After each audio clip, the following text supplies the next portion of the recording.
Capítulo 8. Quando a língua de alguém está inchada por causa de uma reação alérgica, muitas vezes é difícil entender o que ele diz. Blá, blá, blá, blá, blá, disse Klaus quando as 3 crianças saíram do táxi e se dirigiram para a porta branca com a pintura descascando da casa de tia Josefine.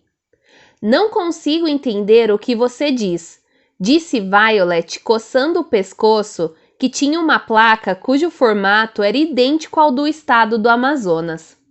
Blá, blá, blá, blá, blá, blá, repetiu Klaus. Ou talvez já estivesse dizendo outra coisa. Não tenho a menor ideia. Deixa pra lá, disse Violet, abrindo a porta e introduzindo os irmãos na casa. Agora você tem o tempo que precisa para descobrir o que quer que esteja descobrindo. Blá, blá, blá. Blá, blá, blá, Klaus.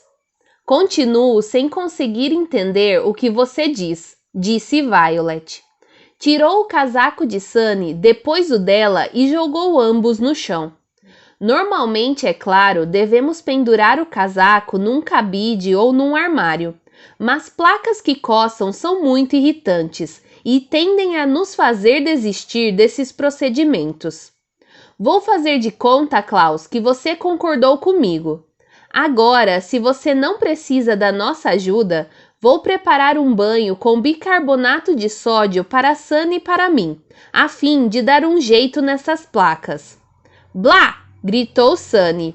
Mas o que queria gritar mesmo era Gans, que queria dizer: ainda bem, porque minhas placas estão me deixando maluca, ou algo do gênero. Blá! Disse Klaus, assentindo com a cabeça vigorosamente, e disparou pelo corredor. Klaus não tinha tirado o casaco, mas não era por causa do seu estado alérgico, e sim porque estava indo para um lugar frio.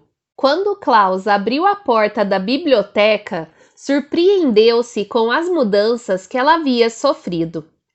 O vento provocado pela aproximação do furacão arrancara o que tinha sobrado do vidro da janela, e a chuva encharcara algumas das confortáveis poltronas de tia Josefine, deixando nelas manchas escuras que continuavam a crescer.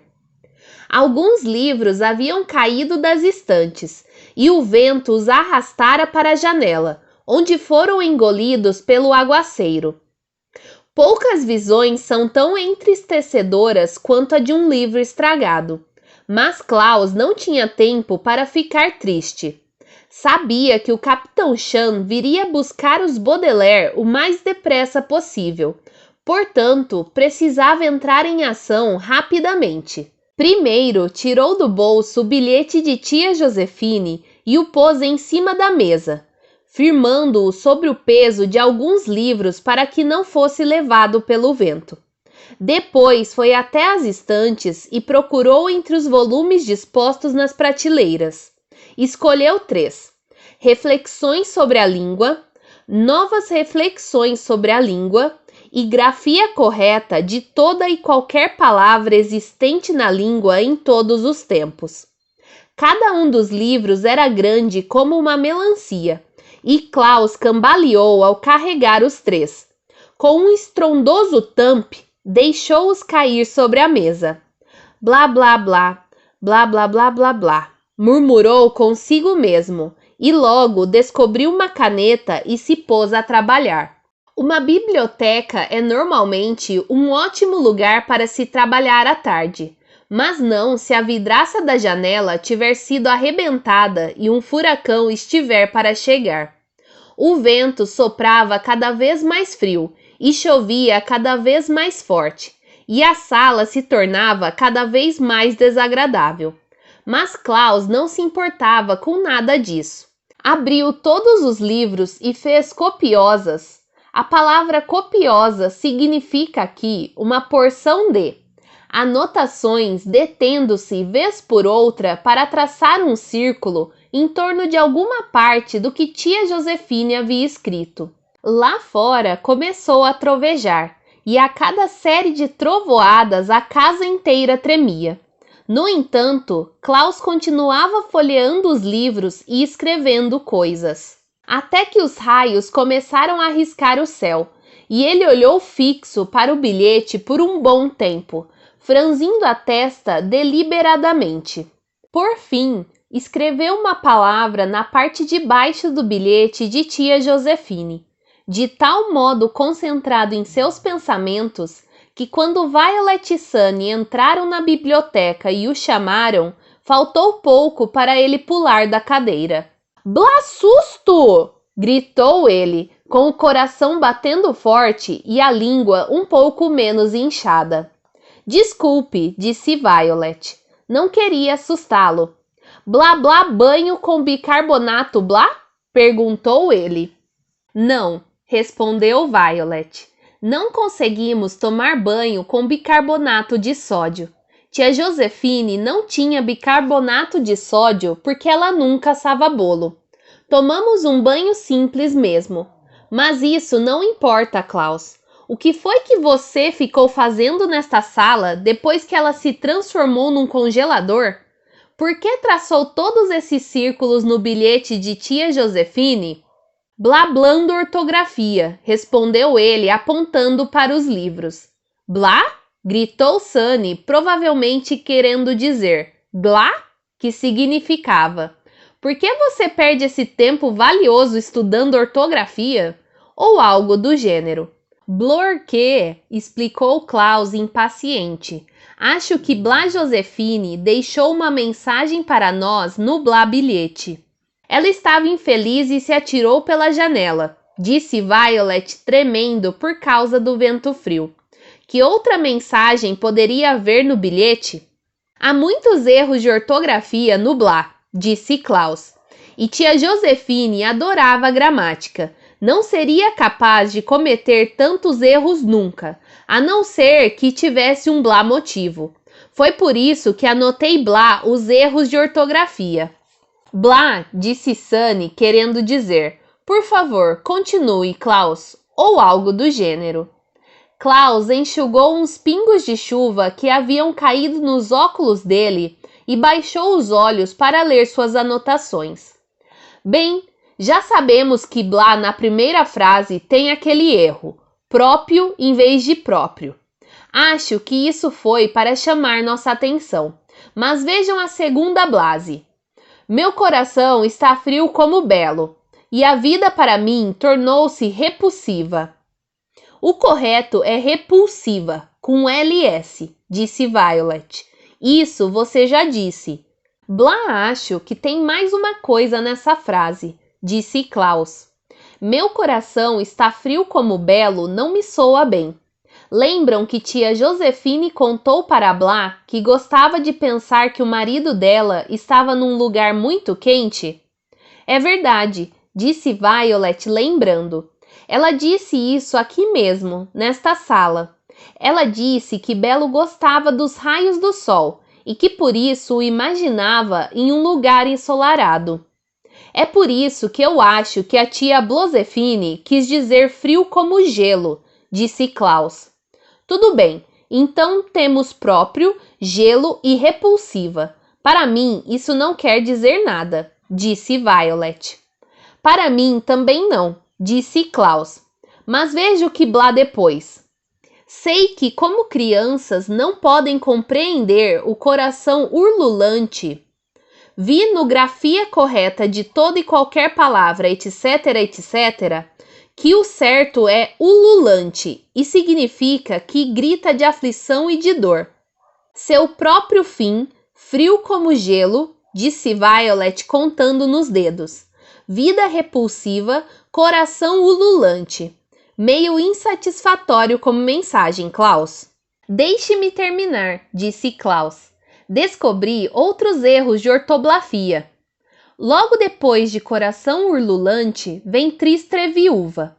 Nem é preciso consultar um livro para saber que o correto é triste. E quanto a um acto tão desesperado, Reflexões sobre a língua diz que já se escreveu assim, mas não se escreve mais. Agora se escreve ato. Coi! gritou Sunny, o que queria dizer: estou ficando tonta de pensar em tudo isso. Eu também, Sunny, disse Violet, erguendo a irmã para que ela pudesse sentar na mesa. Mas vamos deixar que ele termine. Blá, terminei, disse Klaus. Mas e daí? Perguntou Violet. O que significam todos esses erros? Klaus sorriu e mostrou para as irmãs a palavra que ele havia escrito na parte de baixo do bilhete. Pegruta, leu em voz alta. O Kim? Perguntou Sunny, querendo dizer. O quê? Pegruta, repetiu Klaus. Se juntarem todas as letras iniciais das palavras que contêm erros de ortografia, elas formam esse nome. Vejam, P de próprio, próprio no bilhete. G de gelo, belo no bilhete. R de repulsiva, repulsiva no bilhete. U de ululante, urlulante no bilhete. T de triste, tristre no bilhete. A de ato, acto no bilhete. Estas letras formam Pegruta. Percebem? Tia Josefine sabia que estava cometendo erros de ortografia e que nós iríamos descobri-los.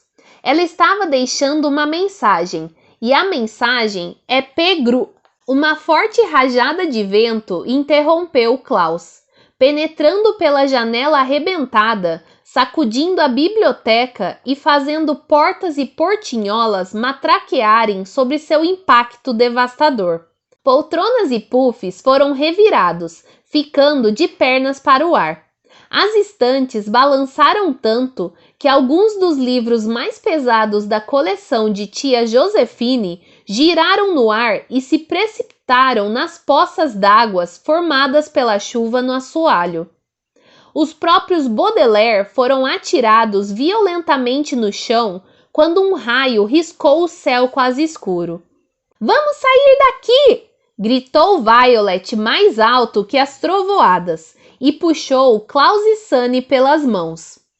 O vento soprava com tal furor que parecia que os Baudelaire estavam escalando uma enorme montanha em vez de estarem simplesmente andando até a porta da biblioteca.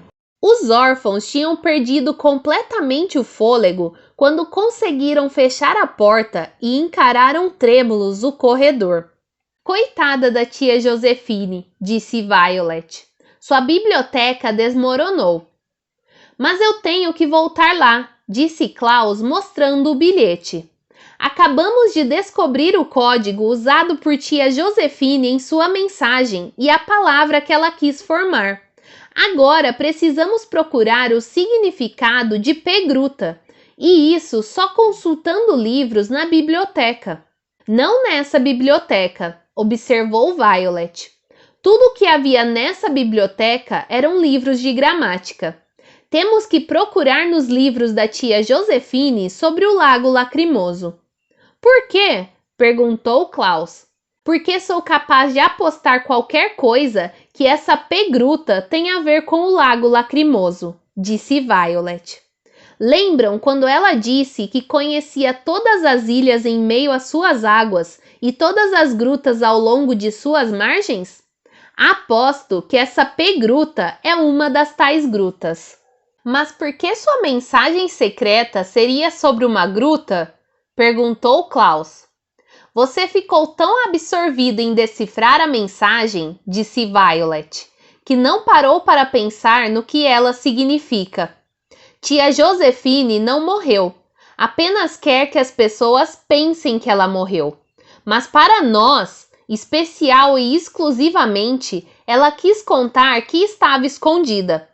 Temos que encontrar seus livros sobre o lago Lacrimoso e descobrir onde fica essa Pegruta. Mas primeiro precisamos saber onde estão os livros, disse Klaus. Ela nos contou que tinha resolvido evitá-los, lembram? Sunny gritou qualquer coisa para dizer que estava de acordo, mas seus irmãos não conseguiram escutá-la por causa de uma forte trovoada. Vejamos, disse Violet. Onde vocês esconderiam uma coisa que não quisessem ver nunca mais? Os órfãos ficaram em silêncio. pensando nos lugares onde haviam escondido coisas que não queriam mais ver no tempo em que moravam com os pais no lar dos Baudelaire. Violet pensou numa gaita automática que tinha inventado e que produzia sons tão detestáveis que ela precisou escondê-la para esquecer seu fracasso.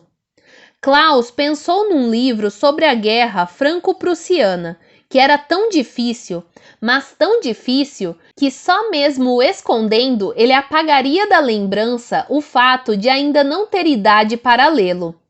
E Sunny pensou numa lasca de pedra que, por ser dura demais até para o mais afiado de seus dentes, teve de esconder para não sentir mais as dores no queixo que sentia toda vez, e foram muitas, que tentava derrotá-la. E todos os 3 órfãos Baudelaire lembravam muito bem o lugar que escolheram para esconderijo. Debaixo da cama, disse Violet. Debaixo da cama, concordou Klaus. Sique, concordou Sunny. E sem mais nenhuma palavra, as 3 crianças saíram em disparada pelo corredor em direção ao quarto de tia Josephine. A boa educação determina que não se deve entrar no quarto de uma pessoa sem bater na porta.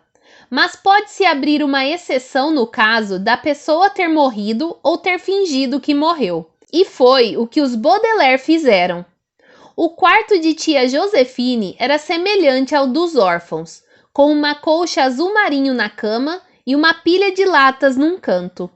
Havia uma janelinha que dava para o morro alagado pela chuva, e junto à cabeceira da cama, uma pilha de livros novos de gramática que tia Josephine ainda não tinha começado a ler, e que, lamento dizer, não leria nunca. Mas a única parte do quarto que interessava as crianças era debaixo da cama, e as 3 ajoelharam no chão para dar uma espiada. Aparentemente, tia Josephine tinha uma porção de coisas que desejara nunca mais ver. Debaixo da cama havia panelas e caçarolas que ela não queria mais ver porque lhe lembravam o fogão. Havia meias feias demais que alguém lhe dera de presente e que desafiavam o senso estético de qualquer olho humano. E os Baudelaire ficaram tristes ao olhar para uma fotografia emoldurada de um homem simpático com um punhado de bolachas numa das mãos e os lábios franzidos e espichados como se ele estivesse assobiando. Era belo, e os Baudelaire entenderam que ela pusera o retrato ali porque olhar para ele lhe dava uma tristeza muito grande. Por fim, atrás de uma das panelas maiores, havia uma pilha de livros, e os órfãos imediatamente a trouxeram para junto de si. Fluxos e refluxos do Lago Lacrimoso, disse Violet lendo o título do volume que estava em cima de todos. Este não vai ajudar. O fundo do Lago Lacrimoso, disse Klaus lendo a lombada logo abaixo. Também não serve. A Truta do Lago Lacrimoso, leu Violet. História da região do Cais de Damocles, leu Klaus. Ivan Lacrimoso, o explorador do lago, leu Violet. Do que é feita a água, leu Klaus. Atlas do Lago Lacrimoso, disse Violet. Atlas? Perfeito! Exclamou Klaus. Um atlas é um livro com uma coleção de mapas. Houve um clarão do lado de fora da janela e a chuva apertou. Os pingos pareciam bolas de gude caindo no telhado. Sem dizer nada, os Baudelaire abriram o atlas e começaram a folheá-lo. Percorreram vários mapas do lago e não conseguiram encontrar a P-Gruta. Este livro tem 478 páginas, exclamou Klaus dando uma olhada na última página do atlas. Vai levar uma eternidade para localizarmos a P-Gruta. Não temos uma eternidade à nossa disposição, disse Violet. O Capitão Chan já deve estar vindo para cá. Procure pela letra P no índice do final do livro. Olhe bem, porque esse P pode ser uma abreviatura, e então estará escrito P.Gruta. Klaus foi direto ao índice, que tenho certeza vocês sabem que é uma lista de todas as coisas que o livro contém, com as páginas em que aparecem. Com a ponta do dedo, ele começou a percorrer de alto a baixo a lista de palavras iniciadas por P e logo topou com P Gruta do. Achei! Gruta do P, página 104. Mais que depressa, Klaus folheou o livro até a página indicada e examinou o mapa detalhado. Gruta do P, vejamos. Onde está? Aqui, olha! Violet mostrou com um dedo no mapa um pontinho onde estava escrito Gruta do P. Atravessando diretamente para o outro lado do cais de Damocles e bem a oeste do farol Lavanda. Vamos lá! Vamos lá? Repetiu Klaus estranhando. Mas como vamos atravessar o lago? A barca nos leva, disse Violet indicando uma linha pontilhada no mapa. Veja, a barca nos deixa no farol Lavanda e de lá podemos ir a pé. E vamos andando até o cais de Damocles com essa chuva? Perguntou Klaus. Não temos escolha, respondeu Violet. Precisamos provar que tia Josefine continua viva. Do contrário, o Capitão Chan vai nos levar com ele. Espero que ela realmente continue, começou Klaus a dizer, mas se interrompeu e apontou para a janela. Olhem! Violet e Sunny olharam. A janela do quarto de tia Josefine dava vista para o morro, e os órfãos viram uma das estacas metálicas com formato de patas de aranha que impediam a casa de tia Josefine de despencar e cair no lago. Mas também viram que aquela estaca tinha sofrido um sério impacto com a tempestade que acabara de se desencadear. Havia uma enorme marca de queimadura, sem dúvida produzida pelos raios, e o vento dobrara a estaca a ponto dela se curvar de maneira pouco segura. Em meio à fúria da tempestade, os órfãos assistiam à luta da estaca para se manter presa ao morro. Táfica! Gritou Sunny, querendo dizer, precisamos sair daqui já! Sunny tem razão, disse Violet. Pegue o Atlas e vamos. Klaus pegou o Atlas do Lago Lacrimoso, sem querer nem imaginar o que estaria acontecendo se ainda estivessem folheando o livro e não houvessem olhado para a janela. Quando os garotos se levantaram, o vento alcançou seu auge, o que aqui quer dizer, balançou a casa e atirou com os 3 órfãos no chão. Violet se chocou com um dos pés da cama e machucou o joelho. Klaus se chocou com o aquecedor frio e machucou o pé. E Sunny se chocou contra a pilha de latas e se machucou toda. O quarto parecia estar meio cambado quando os órfãos conseguiram se reerguer. Vamos! Gritou Violet e agarrou Sunny. Os órfãos dispararam pelo corredor em direção à porta da frente. Um pedaço do teto tinha desabado e a água da chuva se derramava sobre o tapete, batendo em cheio nos órfãos quando eles passaram correndo. A casa foi sacudida mais uma vez e as crianças tornaram a ir ao chão. A casa de tia Josefine começava a se desprender do morro. Vamos! Gritou Violet novamente. E os órfãos, aos trancos e barrancos, seguiram até a porta pelo corredor inclinado, escorregando em poças e também por conta de seus próprios pés amedrontados. Klaus foi o primeiro a alcançar a porta da frente e a abriu com um safanão no exato momento em que a casa teve outro estremecimento, acompanhado de um rangido apavorador. Vamos! Gritou Violet mais uma vez. E os Baudelaire saíram se arrastando para o morro, bem abraçados para se proteger da chuva gelada. Tinham muito frio, muito medo, mas haviam escapado. Vi muitas coisas surpreendentes ao longo da tumultuada história de minha vida. Vi séries de corredores construídos inteiramente de crânios humanos. Vi um vulcão entrar em erupção e despejar um mar de lava que avançava lentamente sobre uma pequena aldeia. Vi uma mulher que eu amava ser apanhada por uma águia enorme e ser levada para o ninho dessa ave no alto de uma montanha. Mesmo assim, Não consigo imaginar o efeito da visão da casa de tia Josefine despencando e caindo no lago Lacrimoso. Por minha pesquisa, fiquei sabendo que as crianças olharam em pasmo silêncio a porta branca com a pintura descascando se fechar com um estrondo e em seguida começar a se encolher, tal qual um pedaço de papel que amassássemos até fazer dele uma bola.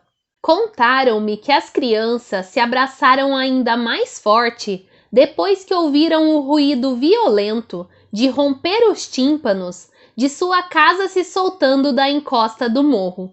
Mas não dá para dizer o que sentiram ao ver a construção inteira se precipitar morro abaixo, caindo e caindo, até se chocar com as águas escuras e tormentosas do lago.